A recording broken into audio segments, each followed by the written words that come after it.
Welcome, ladies and gentlemen, to another edition of the DFS show for Wednesday, March 3rd. We have a 6-game slate tonight. Already in the comments, we've seen some comments about, excuse me, how difficult tonight's slate is, how many big stars are on the slate. And yeah, for a 6-game slate, it's absolutely nuts. I mean, you've got Pastrnak, you've got Ovechkin, you've got McDavid, you've got Austin Matthews returning, Leon Draisaitl, Nathan McKinnon. It's an absolutely wild slate tonight.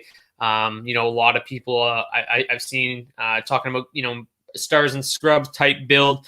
Obviously, we'll kind of go over a little bit of everything in terms of how to attack tonight's slate. I hope you guys all had a good evening last night. We definitely hit on some of the key spots. Philadelphia won was pretty popular, but they did very well for us, which was nice to see. I don't know what is happening right now on my Google Sheets. Montreal won, ended up coming through for us, which was a little bit surprising. We obviously talked about how it could be a pretty good night for them, and they actually hit, which is stunning for Montreal one. But yeah, so very interesting slate. I'm not going to waste too much time here. I'll get right into it so we can start breaking things down because it is a pretty busy slate. A lot of things to cover. So let's start, as we always do, with the goaltenders. No idea who's going to start for the Bruins. I'd be pretty surprised, though, if it is not Tuukka Rask. Vitek Vanacek starts for the Washington Capitals. Mike Smith will be back in net. He replaced Mikko Koskinen the other night. Frederik Andersen back in net after missing a few games for the Maple Leafs. Most likely John Gibson for the Ducks, although unconfirmed. Jordan Binnington back in net for the Blues. Not really sure who it is for the Kings, as always. They seem to be rotating kind of game in and game out, so it seems like it's probably a quick night. But again, something you have to keep an eye on in warm-ups if you're playing. Kings goalie, I do believe that they're the exact same price, though, so it shouldn't really matter much either way. Antti Raanta starts for the Arizona Coyotes. Darcy Kemper's still out. For the Vegas Golden Knights, Marc-Andre Fleury makes his 10th consecutive start. Cam Talbot expected to go for the Minnesota Wild. And then in the nightcap, Martin Jones gets another shot at the Avalanche. Philip Grubauer stays in net for Colorado. So yeah, very interesting slate. Sorry, I'm a little bit out of breath. Like, I absolutely love bringing the show to you guys, but what you don't see is the absolute shit show mad scramble it is for me to make it on here at 5:15 every day. I rushed. I'm here, though, so let's get into it. Jason says, Farabee, yeah, he was awesome last night. Super good for us. Your lean to Vasilevsky got me off Korpisalo and cash, which saved my night. Can't believe I even considered going the other way. Yeah, Vasilevsky was huge. I played him a ton last night, and obviously – I think 28 save shutout, obviously massive. So super, super good. I may regret, but going with the McJesus fade tonight, can't play everyone. Yeah. And we'll talk about the, McDavid and all that. So let's get right into it. We will start at the top though with Boston and Washington. If you didn't see today, Evgeny Kuznetsov back in the Washington lineup tonight. So he will be back on the top line with Alexander Ovechkin, Connor Sheary flanking on the other side. Then you have Rana, Backstrom, Wilson, Panik, Eller, Oshie on the third line. So a little bit of a mix-up there for the Capitals. Same thing goes for the Bruins. They're going to get David Krejci back tonight. At least they're expected to. So it's still going to be the perfection line at the top. Bergeron, Marchand, and Pastrnak. You got Nick Ritchie, Krejci, DeBrusk on the second line, and that leaves Frederick Coyle and Craig Smith on the fourth. So both teams get a pretty good center back in the lineup tonight, which will change things up for certain. But at the top, obviously, still Boston won. Looks like the clear and obvious choice from this game. Surprisingly enough, the rest of this game actually grades out negatively in terms of 5v5 advantage tonight, including Washington won. But it shouldn't be really all that surprising considering how stacked this slate is. Washington won, typically not the greatest at 5v5. But let's talk about the matchup here. We'll start with Boston 1. They're expected to go up basically head-to-head hard match against the Ovechkin line, and that's another reason why Ovechkin's line really doesn't grade out very well. So a hard match situation makes it a little bit easier to kind of figure out what to expect from this game. So Boston won, obviously, outstanding numbers offensively, outstanding numbers defensively. They really are one of the best lines in hockey. On the other side, Washington won. Kuznetsov really hasn't had that great of a season. They actually grade out below average offensively, and they're really, really bad defensively. If we look at the D score, they are the third worst defensive line on tonight's entire slate. So obviously looks like a really, really, really good spot for Boston 1. So what I think is interesting tonight is we talked about how it's a loaded slate, and you've got McDavid, you've got McKinnon, and you've got Matthews. And, while the Oilers have been shut out in 2 straight games, McDavid, Draisaitl, they're always going to soak up some ownership. I'd expect a lot of people to go back to Colorado. San Jose is an easy matchup. They just, it didn't work last game. They didn't play well. I would expect a lot of people to go back there. I think you could get Boston relatively lower owned than you would on any other slate just because of how stacked this slate is, especially a full Boston stack. That shouldn't be very high owned considering how expensive they are. $24,000 to full stack them. So given their super high price tag, full stacking them is definitely a really interesting option tonight because I don't think it's going to be very popular. In this matchup, it looks like one of the best on the entire slate. The Ovechkin line really not doing much defensively, so it definitely looks like a spot where Boston 1 can absolutely smash. And Vanacek, while he's been pretty solid all season long for the most part, really hasn't been quite as good as of late. So I absolutely love Boston 1 tonight. I don't really think that there's a reason to go anywhere else. If you're targeting this game, there's so many options on tonight's slate that, really no need to get cute with the rest of the lineup. If we do want to take a look at the matchups, Boston 2 is basically going to see a mix of the top 6. Boston 3 will see quite a bit of Washington 4, which is the Nick Dowd line, which, as we know, is a pretty good shutdown line. So definitely not really no interest there in the Coyle line. The David Krejci line, really not that good numbers so far this season. So they grade out below average offensively. So really nothing else to really get too excited about in this game other than Boston 1. Washington, none of their lines really doing much offensively. And Boston's really, really good defensively. So not a whole lot of interest on Washington's side tonight. So Boston 1 looks like the clear and obvious choice from tonight's game. And as I mentioned, a full stack for them should be relatively low owned. Really not much more to add to there. I just pulled up Vanacek's numbers. He has been relatively solid. He's won back-to-back, but Pittsburgh and New Jersey. But overall, 909 save percentage on the season, so nothing that really is going to scare you away. Has there been a steeper drop-off than Kuznetsov? 30 points in Cup run 2.5 years ago. Yeah, Kuznetsov's really kind of fallen off the cliff here in recent years, and it's been, not very good for the Capitals. Luckily for them, at least this year, Nicholas Backstrom looks to be like, he found some youth juice out there. He looks really, really good, scoring at a ridiculous clip, in comparison to what we've seen in years past from Nicholas Backstrom. So that's helped them stay afloat at least, but Kuznetsov definitely needs to find his game. All right, so this Edmonton game is very interesting. If you missed this as well, Edmonton is going to reunite Nugent Hopkins, Leon Draisaitl, and Kyler Yamamoto. Obviously, that line when they were put together last year, during about a 30-game stint, they were among the best lines in hockey. Really, really, really good numbers all over the board. Conversely, that means that James Neal goes up, plays with Connor McDavid, Jesse Puljujarvi. Their bottom 6 is absolutely just a total nightmare. So the changing of the lines obviously is interesting for Edmonton. If you've watched this show previously, it is, become a theme where I just fade Leon Draisaitl. The numbers at 5v5 have been horrible all season long, and it's just hard to pay, whatever, usually right around 8,300 for a guy that you're just banking on power play production for. But tonight, that changes with Nugent Hopkins going back on that wing. We'll start there. Obviously, it's very interesting. Edmonton 2 is going to see... Okay, I can't do that. Sorry, don't yell at me. Edmonton 2 is going to see a mix of basically the top 9 for the Maple Leafs, but mostly the second and third line. So mostly the Tavares and the Kerfoot line. McDavid will go head to head with Matthews most of the night. So that is definitely intriguing for the Leon Draisaitl line. For the Maple Leafs, the McDavid line's been, or the Matthews line has been outstanding defensively because they just seemingly always have the puck. But the rest of the Maple Leafs haven't been all that good. Sheldon Keefe's really fallen in love with this Pierre Engvall line. They've seen tons of usage, but overall their underlying numbers aren't very good. So if he decides to get them out there against Leon a lot because he trusts them, then that's, from a numbers perspective, that looks like a really, really advantageous matchup for Leon Draisaitl.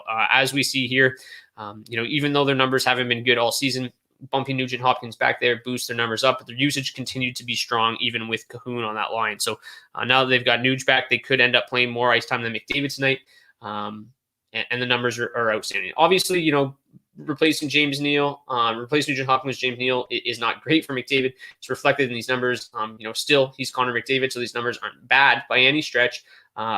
but just not quite the same as they were. I think he was up closer to like 37, 38 scoring chances for per 60, down to 31. So it is a big hit from going from, being kind of the perennial favorite in terms of 5v5 every single night to kind of being second in terms of the pecking order on his team tonight. So to me, I think that makes the McDavid fade a little bit easier to digest tonight, although it's never easy. It would be, I said it last episode, I think it was a little bit more because Michael Hutchinson got the start, but how often do you see Connor McDavid get shut out 2 games in a row? Almost never. And it happened with Hutchinson in net, which made it even more improbable. So whether, the chances of that happening 3 times in a row seems almost, 0.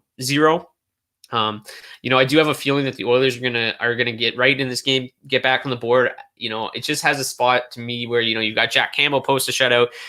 Then you got Michael Hutchinson posting a shutout, and then Anderson comes back and gets lit up, and then Toronto just goes insane, and trade Anderson rumors start flowing. So I think that's what I'm expecting from this game, at least. Jeffrey says, is Neil back on PP1? Yeah, he was there this morning. So Neil's definitely an interesting play tonight for sure, because it's still, while I'm more interested in Edmonton too. Edmonton won, obviously still really, really good numbers. If they can win that Matthews matchup, then they should have a really good game. And then Neil obviously is an interesting play.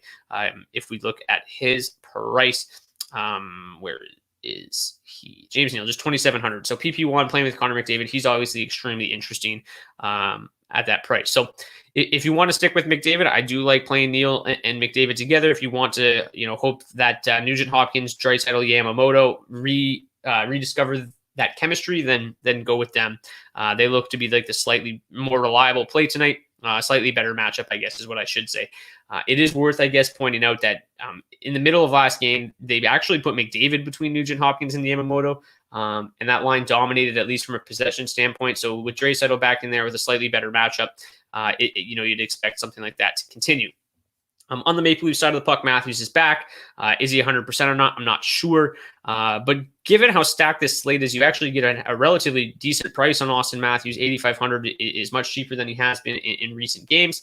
Mitch Marner, 7,800, pretty good price for him as well. Joe Thornton continues to stay hot for them. So they obviously look good, but going up against Connor McDavid for 48% of your ice time, and then, Leon Draisaitl for the rest of it, really not a great matchup. Obviously, Leon was a little bit of an easier matchup without Nugent Hopkins. With Nugent, the numbers are a little bit better. But then, in the same token, McDavid's defensive number is not quite as good without Nuge. So this definitely looks like a matchup that Matthews can win tonight. So, if I had to pick, I would probably, I think the Leon line is my favorite in this game. And then the Matthews line, and then the McDavid line. That's how I would rank them in terms of kind of my favorites tonight.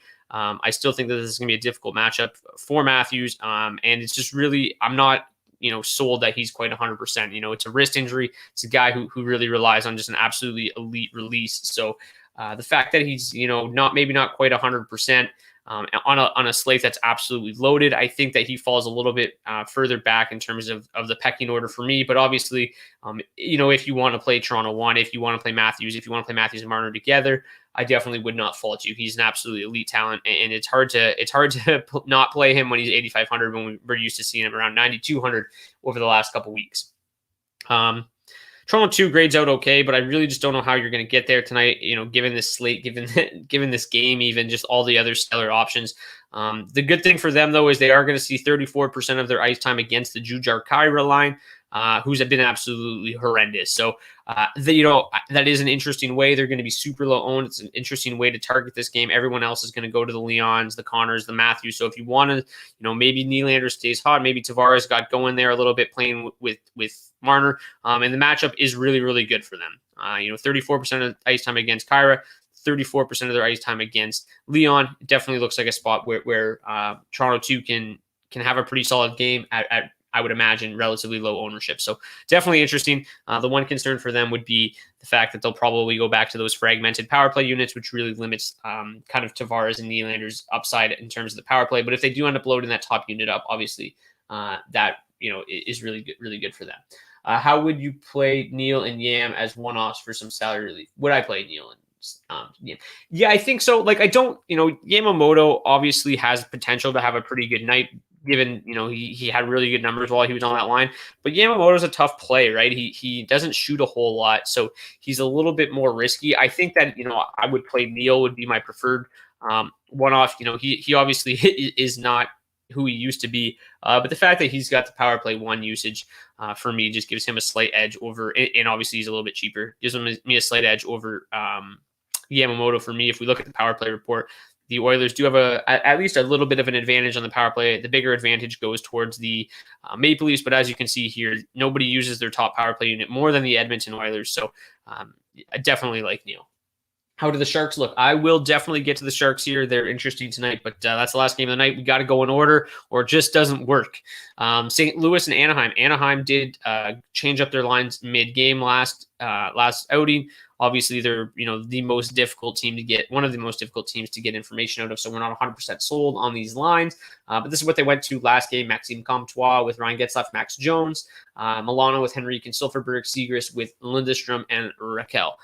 So with those new lines, it doesn't look great for Anaheim tonight. That top line looks okay offensively, but it looks like the way that those lines are, if they stick, the real target in this game is St. Louis 1, and you get a really, really good price on them. So I do like St. Louis 1. Sanford looks like a really good salary relief guy tonight. His shot volume has been pretty consistent right now. He's got a good matchup. He's always been pretty solid with O'Reilly. So if you're looking to build a bit of a stars and scrubs lineup, I think Sanford's a pretty safe option at 3,200. Just given his most recent shot volume, it has been appealing. So I do like him. In terms of the matchup, they're basically going to hard match with the Getzlaf line. The way the Getzlaf line is configured right now, the numbers are not very good whatsoever. 2.75 expected goals against, 26 scoring chances against, 13 high danger. They would get absolutely caved in the possession battle. Not outstanding offensive numbers from the St. Louis one, but their usage is really, really good. 30% of St. Louis's ice time. And then, as I mentioned, it is a matchup that looks like they can dominate against, Ryan and the Maxes. So I do like St. Louis 1 quite a bit. No interest in St. Louis 2. They continue to struggle. Nathan Walker, however, a guy that's put up pretty reasonable numbers throughout his AHL career, did have 5 shots in 15 minutes the other night. His usage has been pretty good. I think he's only 2,800, so he looks like another decent salary relief play in this game. He's 2,900, excuse me. Zegras, he tried to go for the lacrosse goal for his first career NHL goal. Obviously, one of the most skilled young players in the league. Lindstrom coming off of a hat trick. I think that they'll definitely see some ownership. Their numbers are pretty decent, but the issue for them, 45% of their ice time is going to come against St. Louis 3, which has been okay. Not great, not terrible, but really just...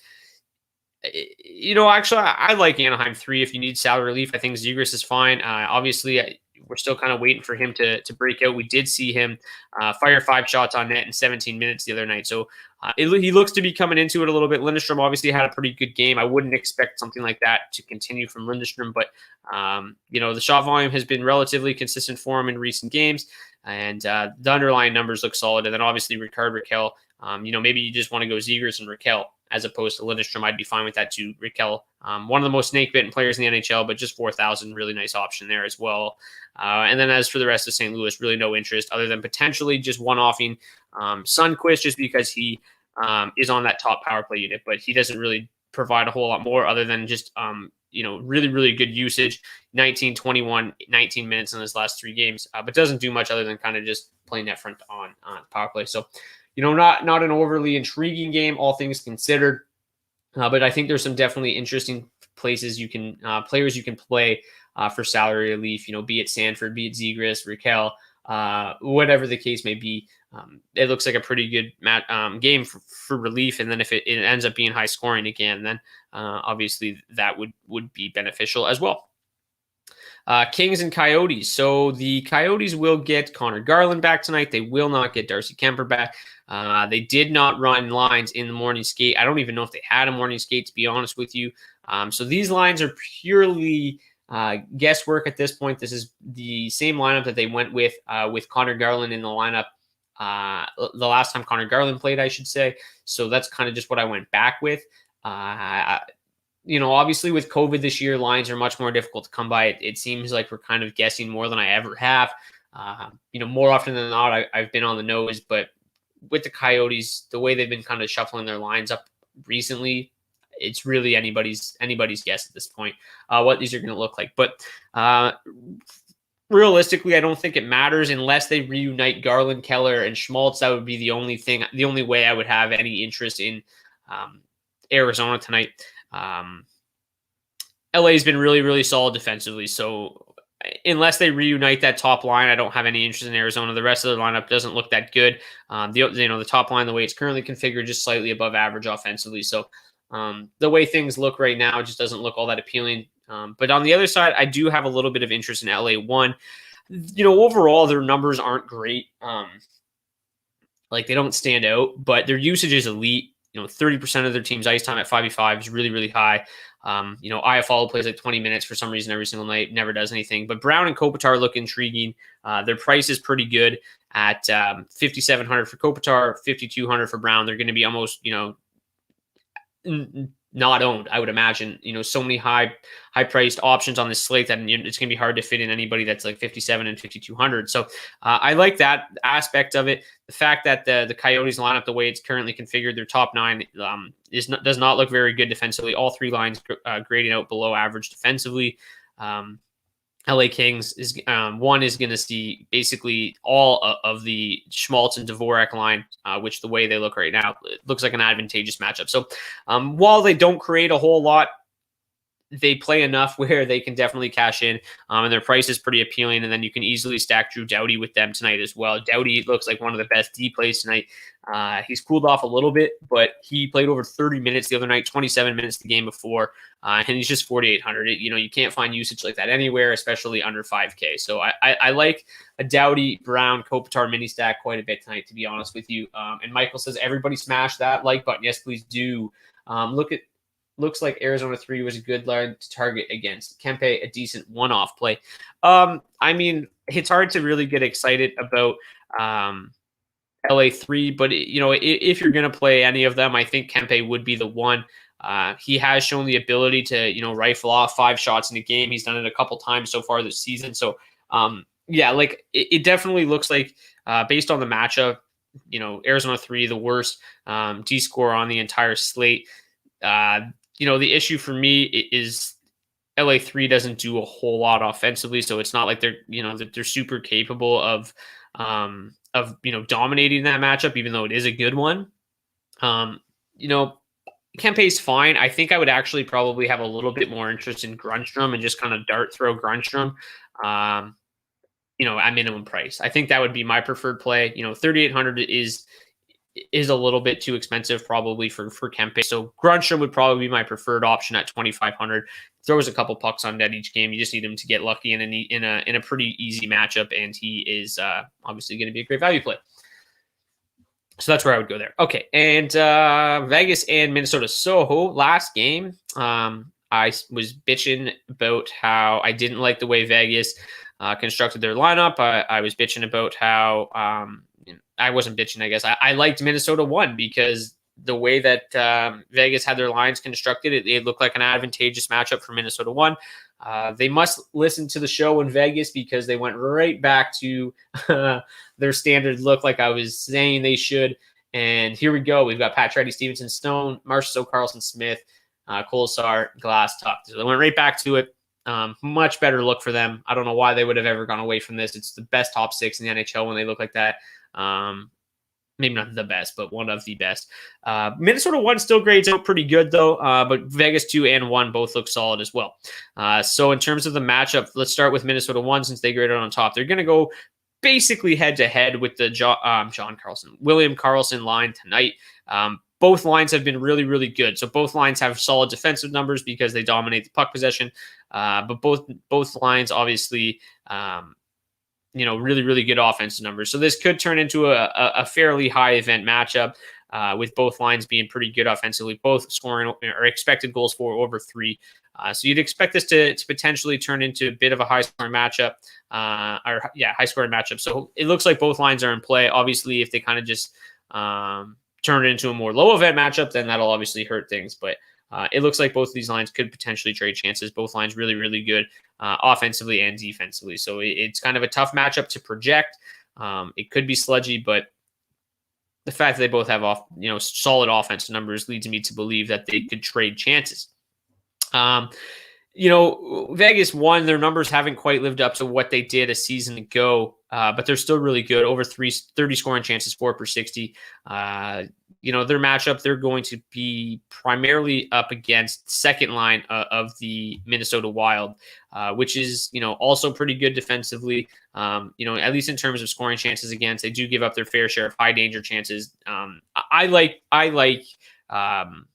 Vegas won quite a bit tonight. They're not going to see very much ownership because of what else is on this slate. And I've mentioned how this second line for the Wild has been getting really lucky.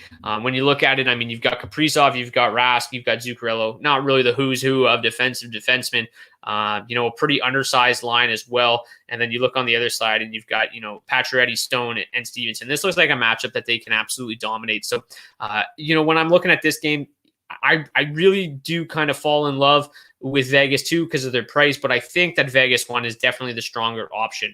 Mark Stone looks way underpriced at 5,700. I think he was 5,100 the other night and had 5 assists. So, definitely Mark Stone at 5,700 looks solid. Obviously, he's always a little bit risky because his shot volume is not there, but what you lack in shot volume from Mark Stone, you easily make up with Max Pacioretty. So, I think that they'll be relatively low owned because of all of the other options on the slate. And this looks like a really good matchup for them. I'd expect them to crush Kaprizov, Rask, and Zuccarello. While that line's been super efficient, they haven't been super effective. So, obviously 20 scoring chances against per 60 isn't great, but the rest of these numbers, it just looks like an outlier. They're getting caved in, across the board. So looks like a matchup that Vegas one can dominate. You should get them at pretty good ownership. And I like them a lot. Obviously, Cam Talbot's been solid, but it still looks like, it could be another 5-4 game. And if that's the case, I'd expect Vegas one to go absolutely nuts. Top 3 plays for a head-to-head matchup tonight. Like overall, just player plays. I don't know. I'd have to think about that. Give me some time. How does Vegas power play look tonight? Yes, sorry. I always forget to go to the power play. So Vegas power play, not very good, but, slightly below average. It's not terrible. The problem for Vegas power play is that it's just so fragmented, right? So I guess the good news is that the way it's constructed with their lines now, they correlate. Each line correlates at 5v5, so it's very easy to play a defenseman with them. If you can pay for Theodore, you can pay for Pietrangelo. But they use both of these power play units pretty evenly, so that kind of is unfortunate. But the Wild penalty kill has been really good, so it doesn't look like really appealing, like power play stack. But it doesn't really matter because they look like an appealing 5v5 play, and they all play together on the power play. So if they bang in a power play goal, great. But it doesn't look like they have much of an advantage there. Going back to LA for a minute, they have the biggest power play advantage on the entire slate. Arizona's penalty kill has absolutely been horrendous. The Kings power play has been, average, solid, above average, okay. But the Coyotes' brutal penalty kill and their propensity to take penalties boost, the Kings' power play tonight. So another reason to like LA one tonight, because obviously their top line, it fully correlates on the top power play unit as well. So looks really good. All right, getting back to L Birch 2425. How do the Sharks look tonight? Let's get to that game now. So they don't look great. Their top line grades out above average slightly. Their price is actually pretty appealing. You got Kane at 5,800, Couture at 6,000. But they're going to go head-to-head 75% of their ice time against the Nathan McKinnon line. They absolutely crushed them last game. They dominated this matchup. It's not something I would expect to continue, but it is a matchup that I think that can basically just be sawed off. I wouldn't be surprised if you end up seeing both of these lines right at about 50% Corsi for tonight. So both these lines, tremendous offensive numbers, tremendous defensive numbers. So I would expect them similar to Minnesota 1 and Vegas 2 to kind of just maybe not trade chances, but just kind of saw each other off a little bit, which should open things up for the other on their the other matchups. For the Sharks outside of their top line, the rest of the lineup doesn't look that great. Obviously, this fourth line, their numbers jump off the page, but it's an extremely small sample size. And it's not like even if the rest of the Sharks lineup looked good that you'd really want to target them because the Colorado Avalanche are really good defensively. Obviously, the fact that the Sharks are missing, or the Avalanche are missing some defensemen, hurts them a little bit. But at 5v5, the lines are all pretty solid defensively, so it doesn't really look that appealing. Obviously, the Sharks, I wouldn't chase what happened last game. Grubauer was my favorite goalie last time, that last slate, and he got shelled. I wouldn't expect that to happen again. I think that was a bit of a one-off, just an off game for Colorado. So it really looks like the only line that you would even consider targeting for San Jose is that top line, but they're going to be in tough against McKinnon. I wouldn't expect them to dominate that matchup again. I'd expect these two lines to kind of saw each other off.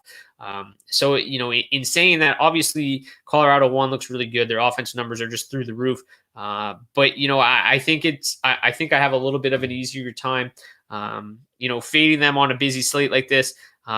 If they're going head to head with Couture, obviously there's plenty of options. You can't squeeze them all in. So I think I have a little bit easier time fading Colorado in a tough matchup with the Couture line. That being said, Martin Jones isn't very good at goalie.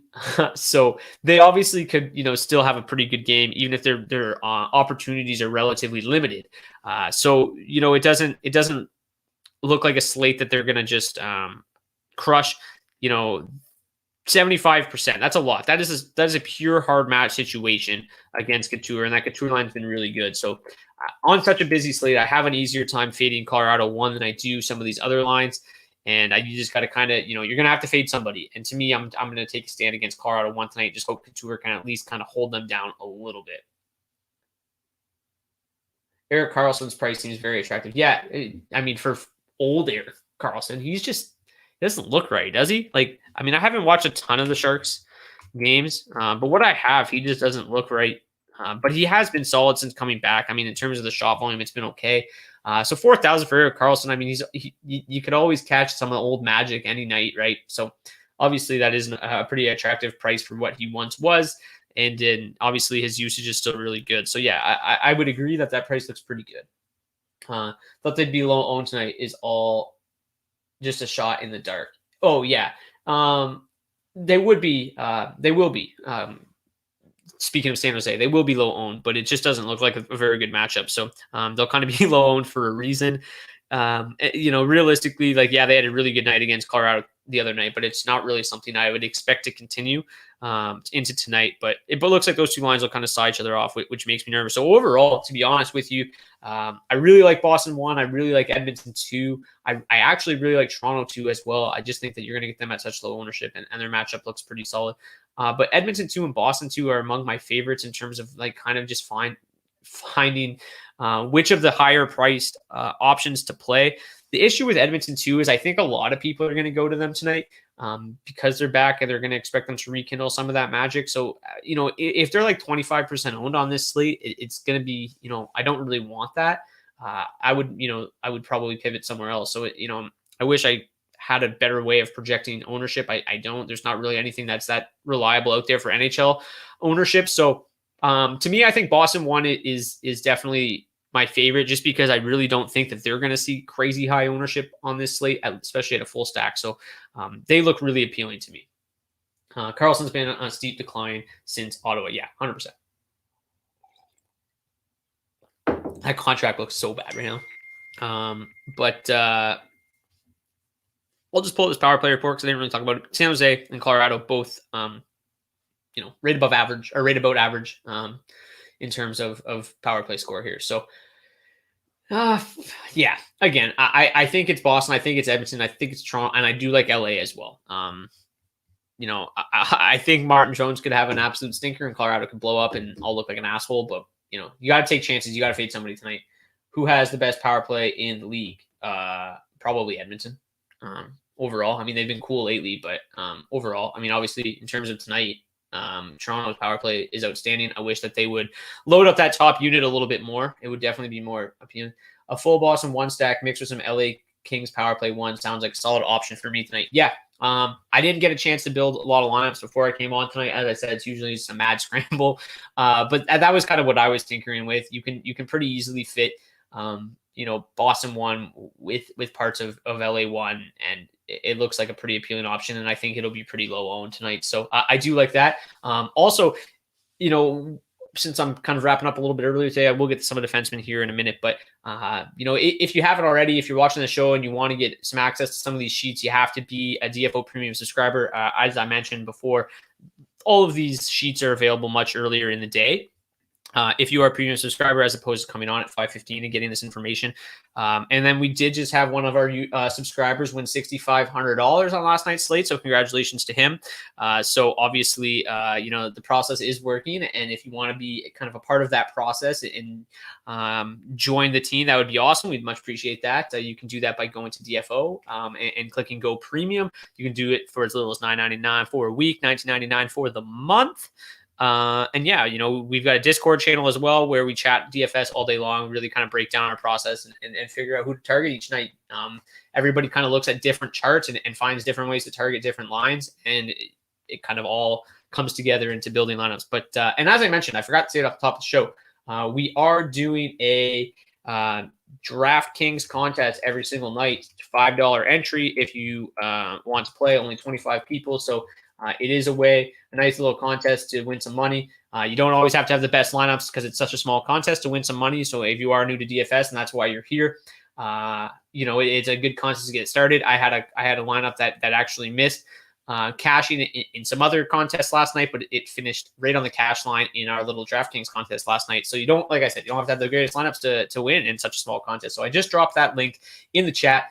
We've got about 12 spots left. So if you want to join us for $5, come on in. It's a nice little easy way to make some money, hopefully. And so far, we haven't been playing the same people, even though we're all kind of using the same data. So that's great. But all right, Fowler's 3,300. Yeah, Fowler's been pretty hot lately. In term, I said it last time, it's not really something that I'm chasing in terms of the points. I don't know how long you can trust Cam Fowler to continue picking up points, but at 3,300, he's definitely pretty good value, I think. He doesn't even have to pick up the points to hit value at 3,300. So I do like him. Sorry, my phone is blowing up right now. Erik Karlsson, like we mentioned, pretty good price at 4,000. I do have some interest in him. Cam Fowler has been one of the highest scoring defensemen recently. I think I'll definitely go back to Samuel Girard. He's 4,100. He's on that top power play unit for the Avalanche, so I'll definitely go back there. I do like Matt Grzelcyk back on the top power play unit for the Bruins. So he's probably my favorite D play tonight because I'm all over Boston 1 tonight, and he looks like he's going to pair very well with them at a pretty reasonable price. I mentioned Doughty. I think Doughty's really good if you can't afford him. Matt Roy has been really, really consistent. He's just 3,100. His shot blocking and shot volume has been very consistent. Not a super high ceiling guy, but the floor is really, really, really good. I don't really like. There's not. I don't know. Mikey Anderson, I think, is fine too if you can't afford Drew Doughty. He plays with him at even strength. Played over 25 minutes the other night. So if you need, if you're really trying to cram in some extra high pieces with Colorado or with LA1, I think Mikey Anderson's interesting. Obviously, the numbers aren't that outstanding, but his usage is through the roof. Plays the whole game with Doughty, which means basically plays the entire game with LA1. Charlie Coyle has sadly been placed on the COVID-19 protocol list. Was looking for a cheap seat. Man, every single day I come on this show and somebody gets ruled out due to COVID-19. It just happens every single time. It's so brutal. I guess it's what happens when you go live at 5:15 and the COVID-19 list comes out at 5. It is what it is. Ferraro back at 3,600. Yes, he is. Ferraro looking more and more appealing. He did have 2 shots, 3 blocks in 22 and a half minutes the other night. Definitely intriguing there. I do like him as a one-off defenseman. In terms of the goaltenders, I do have some interest in going back to Grubauer tonight. I don't expect that type of high scoring game again, at least from San Jose. They kind of blew up there. I think it was in the second period. So I do like Grubauer as the most expensive goaltender on the slate. His ownership should be pretty low. Although I think I'd prefer Rask. I think this is a game Boston wins. The Capitals are fine. They're not great. But they're just not going to win this game, I don't think. And Rask has been really, really solid pretty much all season. Kind of went through a bit of a funk there recently, but overall he's been pretty solid. He's kept the Bruins in a lot of games. So I think I slightly prefer Rask over Grubauer, but I think both are pretty strong options. Fleury, I think Minnesota is just pretty good, but I do like Fleury a little bit more tonight now that the Golden Knights are back to the regular lineup. I think this is definitely a game that they win. So all three of those really expensive goalies, are definitely solid options tonight. I think they all win tonight. I don't think I'll go with Binnington. He just hasn't been playing well enough to even really warrant even in a decent matchup with Anaheim. Frederik Andersen's just too expensive against McDavid and Leon, and he just hasn't played very well. Same thing as Binnington. Mike Smith, too expensive to play against the Maple Leafs as well.